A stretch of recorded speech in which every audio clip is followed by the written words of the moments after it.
ऐसे पुरुषों का संग न करो जो सांसारिक परिवार के मोह और राग में आसक्त होकर भोगों को सुख मान रहे हैं। ऐसे लोगों का संग नहीं करना चाहिए, नहीं बहुत बड़ी हानि हो जाती है। ये हमने देखा है, विचरण के समय हमने इस बात को देखा है। कई ऐसे साधक बहुत सावधान, मतलब परिवारासक्त मोही पुरुषों का संग साधक के लिए जहर है। जिस संसार के राग को छोड़ करके तुम भगवान के मार्ग में आगे बढ़ना चाहते हो, चाहे गृहस्थ हो चाहे विरक्त हो, बहुत संभल करके सत्संग करो, बहुत संभल करके संग करो।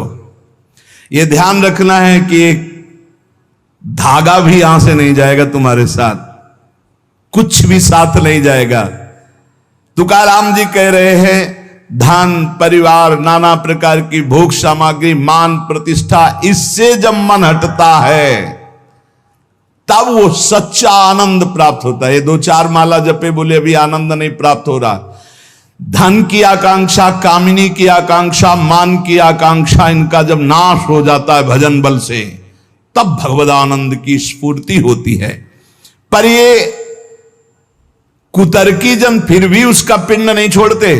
कंचन कामिनी कीर्ति पर विजय प्राप्त किए हुए महापुरुष को भी कुतर्की जन उस समय भी उसका पिंड नहीं छोड़ते। तुकाराम जी कह रहे हैं, भगवान को प्रसन्न करने के लिए हर समय कीर्तन में, हर समय नाम जप में, हर समय अपने कर्तव्य में। पर ये तर्क कुतर्की लोग अपने आप उनके पास आते हैं, कुतर्क करके शंका उठाते हैं और भारी भजन में विघ्न पैदा करते हैं, भारी भजन में विघ्न पैदा करते हैं। कुतर्की लोग तर्क वितर्क करके ये नाना प्रकार के शुष्क तर्क विवाद करने वाले अहंकारी लोग भजन का विरोध करते हैं। अरे कैसा कैसा कष्ट। एक जगह तुकाराम जी महाराज कीर्तन में मस्त, तो एक कीर्तन में आया करते थे, उनके मित्र नास्तिक थे। उनसे कहा एक बार आप तुकाराम जी के कीर्तन में चलिए, और अगर आपको भगवदानंद ना आवे तो फिर आप जैसे भगवान की निंदा करते रहते हो, हम आपको कभी नहीं रोकेंगे, आप हमारे दोस्त हो, एक बार चलो।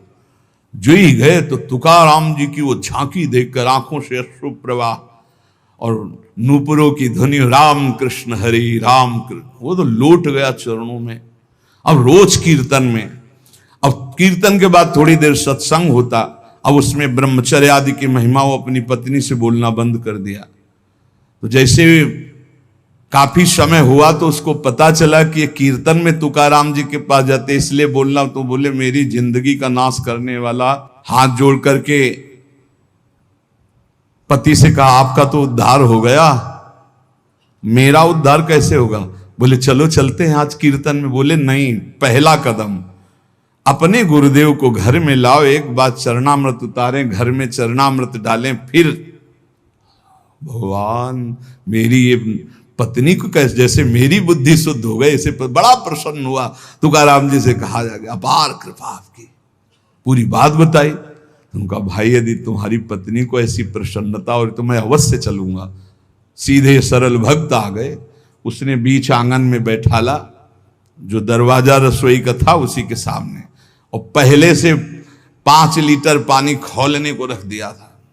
घंटों पानी खौल रहा है, उसमें डालती जा रही है। जब तुकाराम जी बैठ गए, आई सामने, प्रणाम किया, देखा ये वही है जिसने मेरे पति को बरगला दिया, और जब से इसके पास गए आज तक मुझसे बात नहीं, आज मैं मजा चखाऊंगी।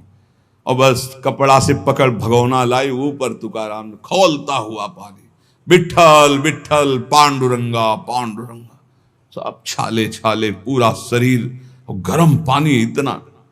ऐसे थोड़ी संतों के जीवन में तुम्हें कैसे कैसे कष्ट बताए। जो भगवान का यश विस्तार करते हैं उनके लिए, जो अपने निंदा कांचे घर आसावे से जारी, प्रभु मैं किसी के पास नहीं जाता, निंदा मारने वाले, वाचाल, कुतर्की, संशयी, ये सब मेरे पास आते हैं और मुझे परेशान करते, मुझे कष्ट देते हैं। इसलिए मैं क्या करूं प्रभु, आपका भजन करूं या इनसे झगड़ा करूं? ये पाखंडी लोग मेरे पीछे पड़ गए विट्ठल, मैं उनसे क्या कहूं, मैं नहीं जानता ये छल कपट, ये लड़ाई झगड़ा। मैं तुम्हारे पांव पड़ता हूं, उनके भी पांव पड़ता हूं, मुझे भजन करने दो, इनसे दूर रखो। नको दुष्टो संग पड़े भजना मधि भंग, तुक निषेधिता मद न साहे सर्वथा। एका माध्या जी में बाद करूं कोणांसवे, तुझे वर्णुम गुण की है राखो दुष्ट जन। काय करूं एका मुखे सांगम महणे तुका। तुकाराम जी कह रहे हैं अगर दुष्ट पुरुष का संग दुष्ट करे तब तो निभ जाएगा, लेकिन दुष्ट का संग अगर साधु से करवाओगे तो भजन भंग हो जाएगा। नको दुष्ट संग पड़े भजना मदि भंग। प्रभु ये दुष्ट लोग मुझे नीचा दिखाना चाहते हैं। मुझे इस बात से कोई डर नहीं, पर मुझे सहा नहीं जाता जब ये भजन विरोधी बात करते हैं। मैं अपने को अकेला देख रहा हूं प्रभु, किस किस से वाद करूं। ये आपका गुण नहीं बखानते, ये दुष्ट जन आकर के आपकी अवहेलना करते। तुकाराम कहता है एक मुख है, किस किस को उत्तर दूं। इसलिए दुष्ट जनों का संग जब प्राप्त हो तो मौन ही सबसे उत्तम है, और भगवान को पुकारना, पुकार करके अलग रहना। और ये प्राप्त होगा जब आपका अच्छा भजन चलने लगेगा तो दुष्ट लोग पीछे लग जाएंगे। ये भगवान का ऐसा है। देखो जिसका भी उत्तम भजन हुआ उनके साथ ये घटना घटती है। उपासक को अनुपम आनंद की प्राप्ति एकांत लाभ से होती है, पर केवल एकांत में बैठे रहना एकांत लाभ नहीं है। एकांत लाभ का मतलब है समाधि। चाहे सबके बीच में बैठा भी हो, अपनी बुद्धि को परमात्मा में निरंतर लगाना। परमात्मा में लगाने के 4 रूप हैं, नाम धाम लीला रूप। जो नाम रूप लीला धाम है, इनमें सबसे सहज सरल नाम है, क्योंकि धाम भी सब कोई वास नहीं कर सकता। नाम जहां जो हो, जहां हो जो हो, बालक वृद्ध स्त्री पुरुष पढ़ा लिखा मूर्ख कोई भी हो, नाम जब सबको भगवत प्राप्ति करा देता है। गोस्वामी श्री तुलसीदास जी महाराज विनय पत्रिका में कह रहे हैं, बहुत जोर की बात है, कह रहे हैं कि नाम राम रावरोई हित मेरे, स्वार्थ परमारथ साथिन सो भुज उठाई कहो तेरे। नाम राम राव रोई हित मेरे।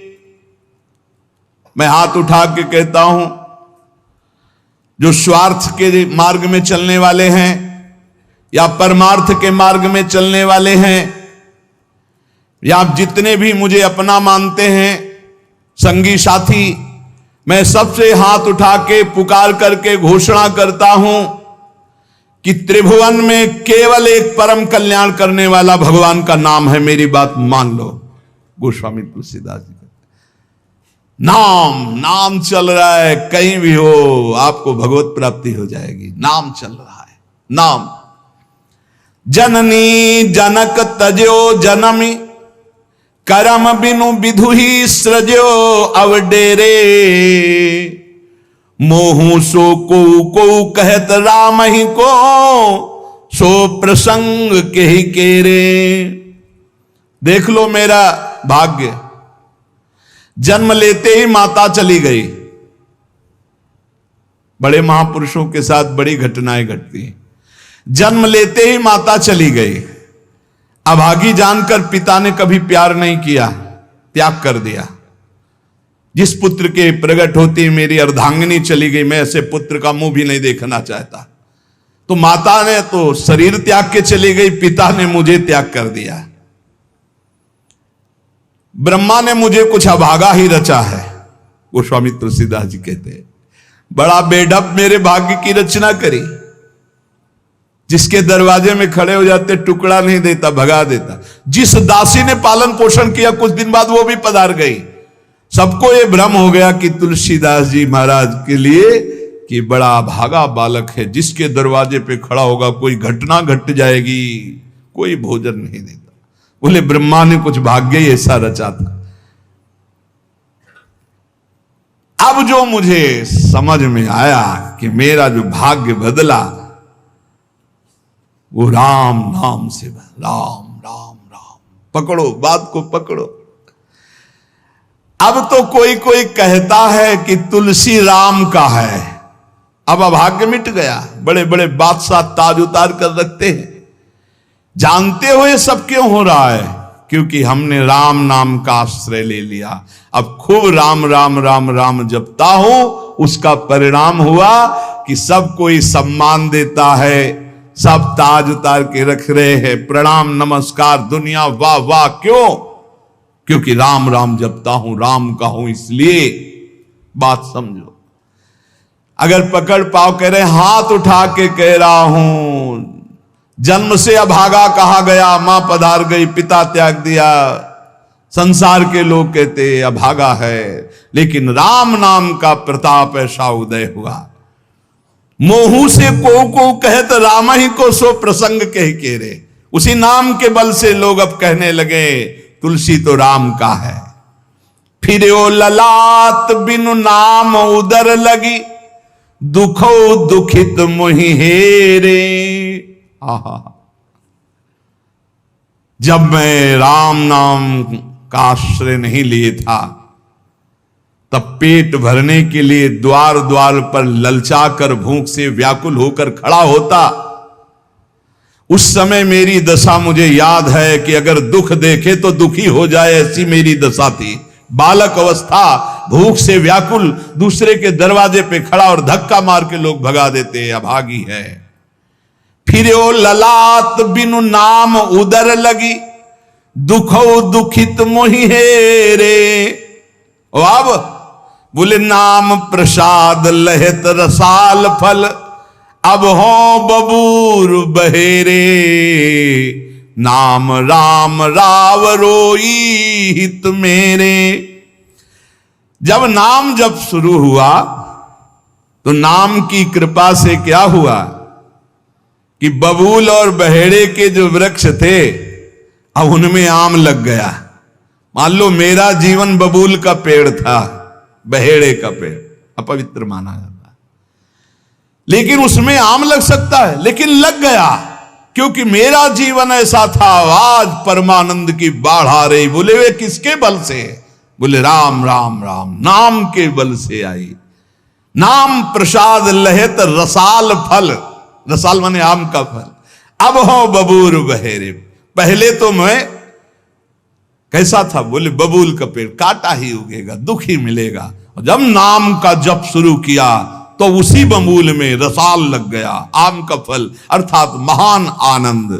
साधत साधु लोक परलोक ही, सुनि गुनि जतन घनेरे। तुलसी के अवलंब नाम को, एक गांठ कई फेरे। नाम राम राव रोई हित मेरे।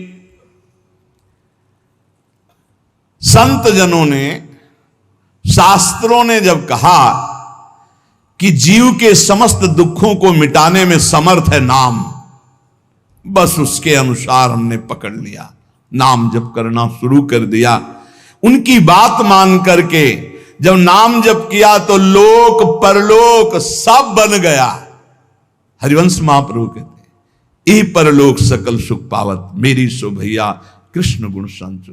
इस लोक और परलोक में समस्त सुख आपका वर्ण कर लेंगे। मेरी बात मान लो, मेरी कसम है तुम्हें, तुम नाम जप शुरू कर दो। अगर दुख से निपटना चाहते हो, तभी लोग कहते बाबा का हर प्रश्न का उत्तर नाम होता है।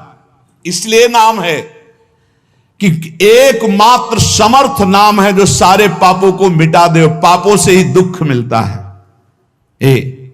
ऐसा कोई पुण्य नहीं है जो इतना समर्थ हो कि हमारे जमा के जमा गोदाम पापों को नष्ट कर दे।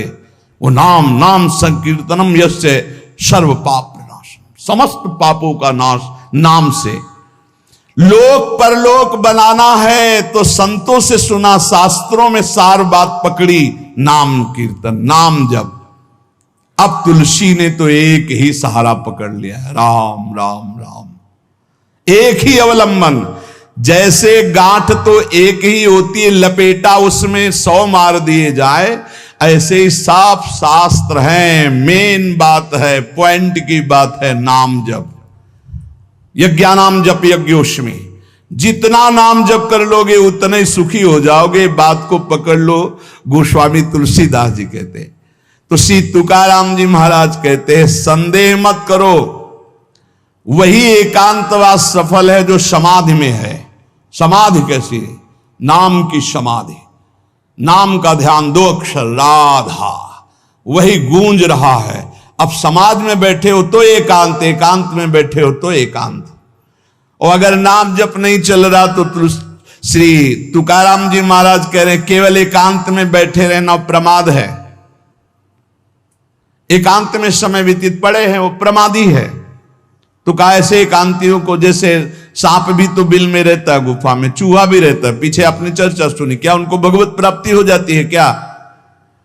हां, नए साधक को चाहिए कि कुछ समय एकदम शांत, जैसे आप लोगों के पास कुटिया है, कमरा है, एकांत कमरे को अपना गुफा समझो, सेवा और वाणी पाठ आदि किए, कुछ समय तो एकांत मिलता ही है।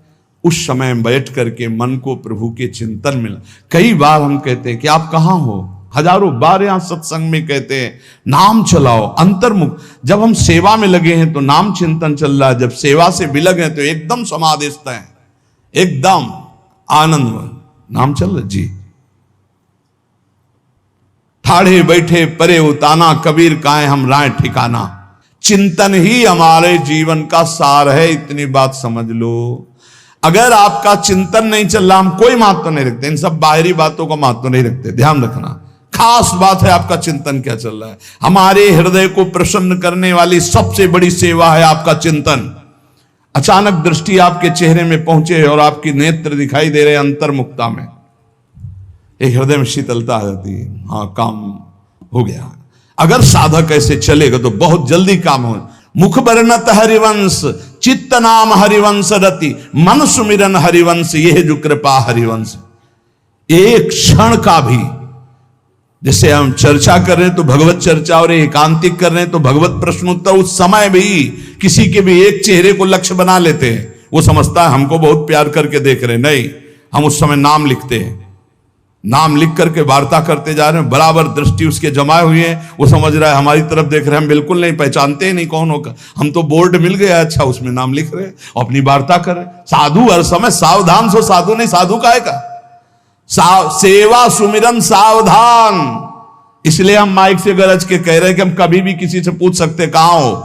पक्का समझ लो, हमारा कोई व्यवहार नहीं है, हमारा कोई प्रिय नहीं, हमारा सबसे प्रिय वही है जो भजन करता है, जो सुमिरन करता है। अचानक दृष्टि पड़ी, आपसे पूछा कहां हो जी, अच्छा ठीक है, हृदय शीतल हो जाएगा। अगर सुमिरन नहीं तो फिर हमको आप अगर सेवा शब्द से प्रभावित हो तो सेवा है आज्ञा, आज्ञा सम न सुसाहिब सेवा।